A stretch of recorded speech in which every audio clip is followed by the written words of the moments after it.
বিদ্যুতের prepaid metre নিয়ে ভোগান্তিতে ময়মনসিংহ সিটির গ্রাহকরা। রিচার্জের সময় ইনপুট দিতে হচ্ছে 20 থেকে 320টি সংখ্যা। ভুল হলে লক হয়ে যাচ্ছে মিটার। এই লক খুলতে আবার দৌড়াতে হচ্ছে অফিসে। বিদ্যুতের লোকদের দিতে হচ্ছে বাড়তি টাকা। এছাড়াও মিটার ভাড়া, কিলোওয়াট চার্জ ও ডিমান্ড চার্জ মাসে একবার কাটার কথা থাকলেও প্রতিবার রিচার্জের সময় কাটা হচ্ছে এসব চার্জ। খলিলুর রহমান তার বাসায় বিদ্যুতের পোস্টপেইড মিটারে প্রতি মাসে বিল উঠত 3000 থেকে 4000 টাকার মধ্যে, কিন্তু গেল এপ্রিলে পোস্টপেইড থেকে প্রিপেইডে রূপান্তর করা হয় মিটারটি।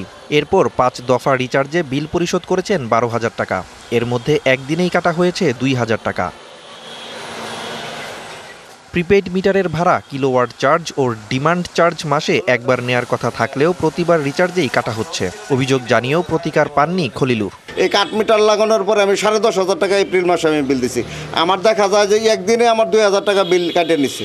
ঢালাইয়ে দৃঢ়তা, নির্মাণে নিশ্চয়তা। প্রিমিয়ার সিমেন্ট, ঢালাইয়ের রাজা। বিভিন্ন ধরনের বিড়ম্বনার শিকার। আমার প্রতি মাসে যেখানে 250 থেকে 300 টাকায় আমার মাসটা শেষ হয়ে যেত ইলেকট্রিক বিলে, সেখানে আমার 500 টাকায় এটা রিকভার করা যাচ্ছে না। শুধু খলিলুর নয়, পোস্টপেইড থেকে প্রিপেইডে আসা ময়মনসিংহ সিটি কর্পোরেশন এলাকার অনেক বাসিন্দার ঘাড়েই বাড়তি বিলের বোঝা। 500 টাকা ঢোকাইলাম, 146 টাকা কেটে নিচ্ছে। আবার যদি আমি 10 তারিখে আবার 500 টাকা ঢোকে, আবার 146 টাকা কেটে নিচ্ছে।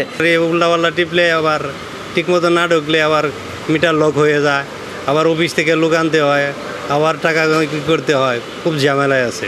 বাটন চাপাচাপির বিষয়টি এটি চরম একটি ভোগান্তির বিষয়।